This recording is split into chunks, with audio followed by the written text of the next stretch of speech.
Well, hello everybody. My name is Andres Fielbaum. I'm a postdoc from TU Delft, and I'm going to present you a paper that we co-authored with Javier Alonso Mora that deals with unreliability in on-demand ride-sharing systems and the new sources of unreliability, which is this presentation is for the online version of the conference HART 2020. So first of all, just the central idea of this presentation, so you can go with it after you see it. On-demand shared systems have new sources of unreliability. These sources can be quite significant, and they occur because of the circumstantial co-travelers, meaning that each time you perform a trip, your co-travelers are not known beforehand, and that can have a significant impact on your traveling time. So now we go into the details.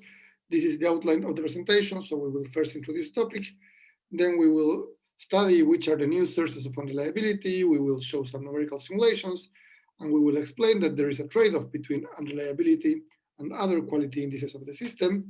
And we will finally synthesize the most relevant findings of our paper. So on-demand ride sharing, it's a very promising mobility system. So if you want to have a concrete idea, you can think of Uber Pool, although in our simulations, we usually aim for social optimum, and the drivers can be thought of as if they were hired directly, so they don't their interests on who to serve are not relevant for the assignment. However, each system in which the routes are decided or the requests appear on demand, the assignments are decided on demand, the routes are decided on demand, and in which users share the vehicle at the same time will have all the unreliability issues that I will explain in this presentation. So this is a promising mobility system, and why is this? Well, because they can have good quality, as the recent boom of car sharing system or on-demand systems have shown.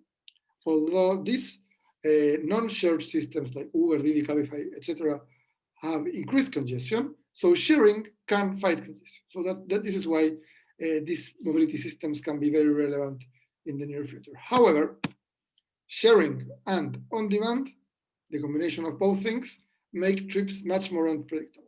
So let us illustrate this with an example. So here we have a pink vehicle. This pink vehicle is going from origin 1 to the destination.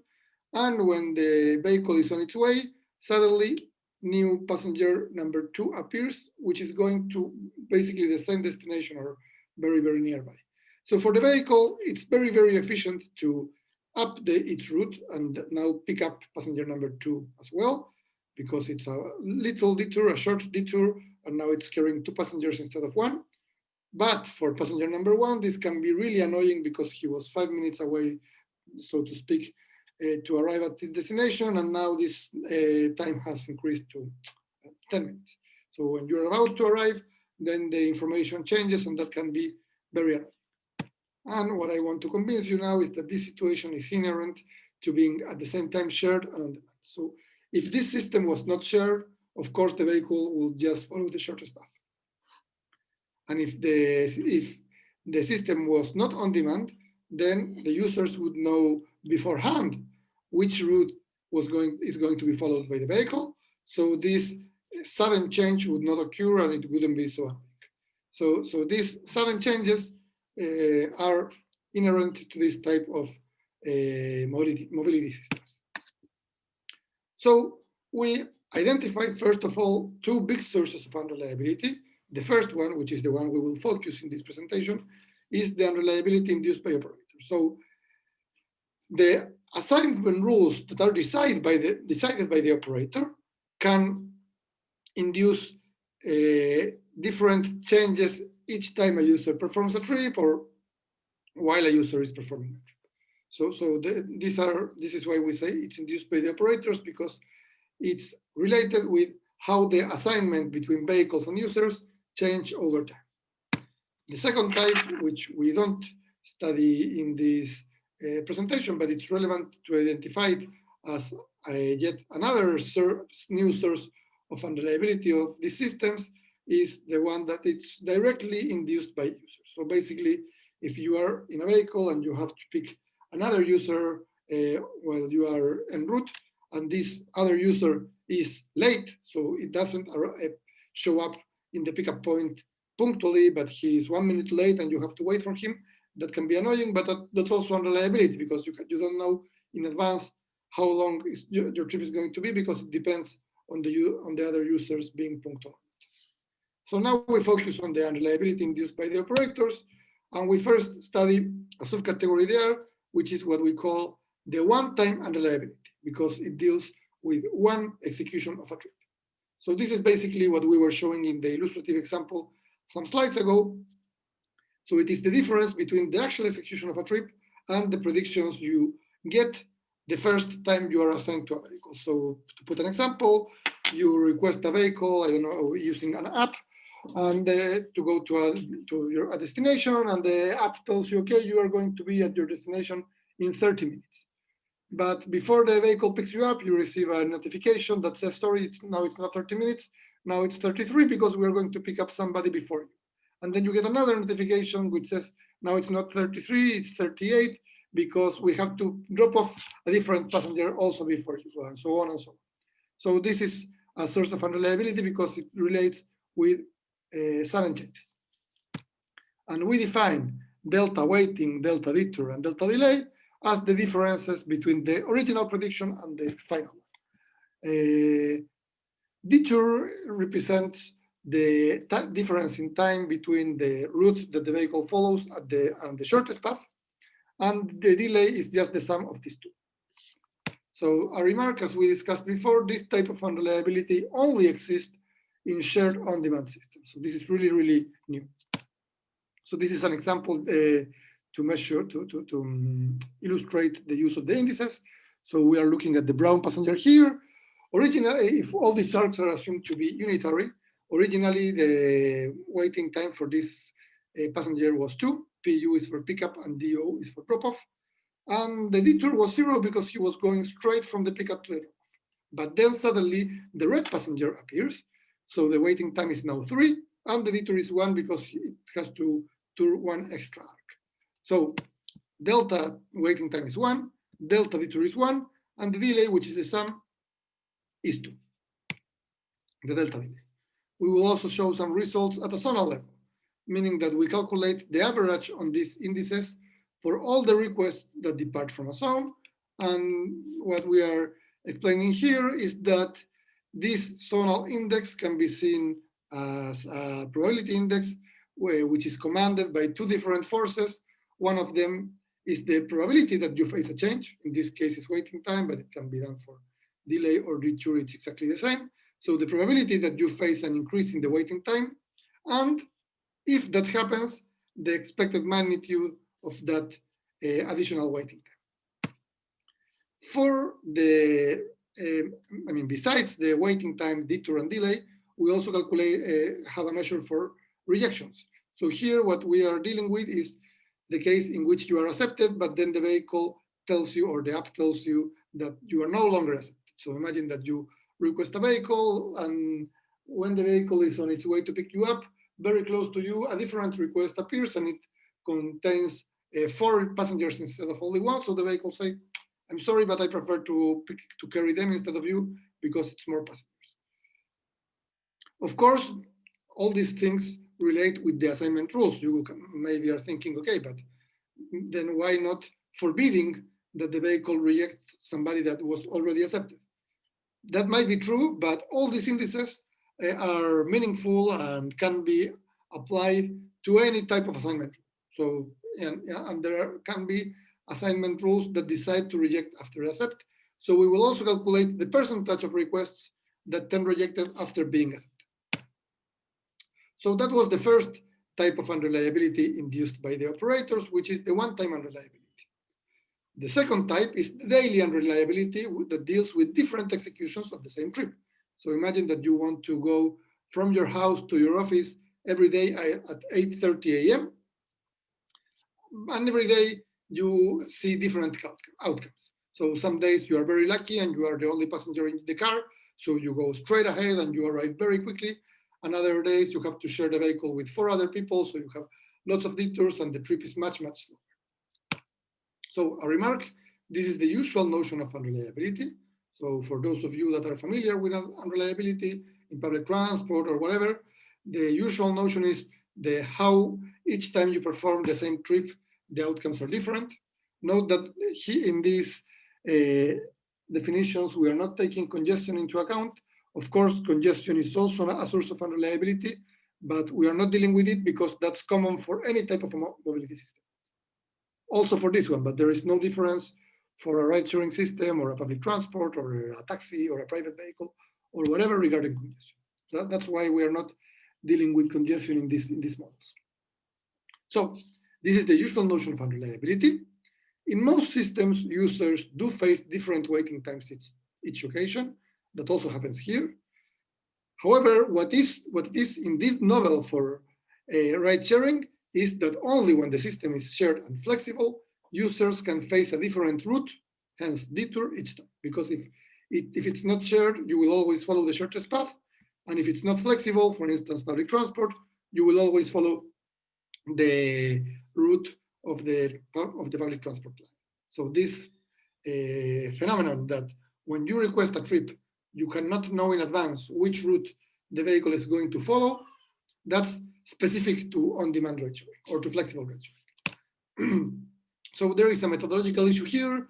If one wants to measure daily unreliability, I mean, intuitively, it looks simple because you just need to calculate standard deviation measures like the standard deviation or box plots or the coefficient of variation or whatever index you prefer. However, if one wants to use real data sets, that's not always possible because sometimes you do not have or you cannot observe different repetitions of the same trip. So what we are doing is that we insert several copies of some artificial requests. These copies cannot overlap, meaning that they will not share the same vehicle. And then we can calculate the different outcomes for each repetition of these artificial requests. So now we go into the numerical simulations. The scenario that we are using is a real data set of taxi trips over Manhattan, about 20,000 trips within 2 hours of simulation. This is the heat map of the origin, so you can see that there is a hot zone of the system here. We are using an adapted version of the assignment procedure by Alonso Mora et al. This is a state-of-the-art algorithm to assign vehicles to users and users together. And we will consider 5 different scenarios regarding the fleets. So more vehicles or less vehicles, larger vehicles, mixed vehicles, etc., to see what's the impact of the different fleets. So regarding one-time unreliability, the main results are as follows. If you want to see the detailed results, I invite you to read the paper, because of course they are much more detailed than what I'm going to show here, but these are the most significant findings. So first of all, for every scenario regarding the fleets, more than 30% of the requests that are originally accepted face some change. And in some scenarios, this can be as high as almost 2/3.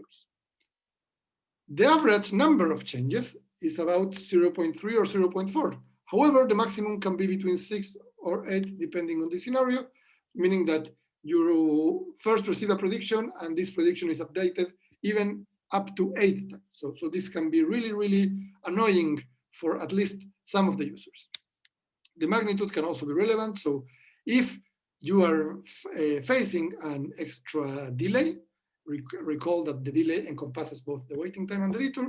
So if you are facing an extra delay, the magnitude of that extra delay is similar to the original delay. So that's relevant. And finally, the larger the fleet, the more reliable the system. This is intuitive because if there are more vehicles, then for the emerging requests, you don't need to use your vehicle. You can use some of the other vehicles that are over there. And the same happens with smaller vehicles. And this is because if you are using smaller vehicles, they will get full quickly. And when they are full, then you cannot allocate more passengers there. So the times cannot be updated anymore. What about the spatial distribution of the indices? So this is clustering of the graph in some 160 zones. And for each zone, we calculate all the average indices. And basically what we find is that if your trip is departing from the hot zone, then it's going to be more unreliable. And basically this occurs because of the probabilities of becoming rejected or of facing extra waiting time are higher in the most demanded zones. And the other indices are more equally distributed. So what about the daily unreliability? Well, we first insert 4 artificial requests, and for each of these artificial requests, we consider 10 copies on 10 different days, so it's 100 copies per extra request. These are the characteristics. So each request has different characteristics regarding the length of the trip and where it's the origin and where it's the destination. So again, I'm just going to synthesize the most relevant findings, and you can see the paper if you want to see the details. These are the box plots of the waiting times and the detour for each of the 4 requests, and basically the most relevant variations are faced by the request departing from high demand areas. So basically request number 1. Every request faces significant changes. You can see this here as well. And detours are particularly unstable. You can see that the scale is higher here than here. So finally, the last relevant qualitative aspect that I want to discuss with you is that there is a trade-off actually between unreliability and efficiency or other quality indices. So what do I mean with this? Well, as we discussed before, the emergence of this type of unreliability issues depends on which are the assignment rules. So one could change the assignment rules in order to forbid some of the unreliability issues to appear. So for instance, but sorry, because before going here, but this would limit the ability of the system to update efficiently. Because if you say that if you put some extra rules, then when you have to decide the assignment between the vehicles and the users, and you have to decide some routes, basically you are forbidding some solutions that could be feasible if you were not putting these extra rules. So for instance, if waiting times cannot increase, the vehicle cannot pick up emerging requests before previous requests. So imagine a vehicle is coming to pick me up, and suddenly a new request appears very, very close to the vehicle's route, but it's not so close to me, so it's close to the current position of the vehicle. So it could be very efficient if the vehicle goes to pick him up and then comes for me, but now that's forbidden. So maybe that vehicle will not get assigned to this request, or maybe it's going to pick me up. It's going to pick me up first, and then it's going to make a huge detour to go to pick up the other request. So anyhow, the efficiency of the solution is degraded. So we also simulated this trade-off. So this is the original scenario. In the intermediate scenario, we forbid to reject an accepted request. In the fully controlled scenario, we also forbid to increase the announced waiting times. You can see that the intermediate scenario, there is, of course, we control part of the unreliability. We actually reduce a bit the rejection rate, but the waiting time and detours are increased significantly, and this yields to a worse situation from the point of view of the user's costs, which does not consider unreliability. So there is a trade-off, as I said. And in the fully controlled scenario, these indices decrease, but the rejected requests increase dramatically. So this can be really, really worse. And again, the user's costs are higher. So this is indeed a trade-off. So this is the end of the presentation. Just to synthesize the most relevant findings, the operation of an on-demand ride-sharing system induces novel sources of unreliability, which are related to the fact that you cannot know in advance with whom you're going to travel each time. One-time unreliability does not exist in other systems and deals with sudden changes on planned pickup and drop-off times. So how each time the system updates the assignments, the predicted arrival times for previous users can change.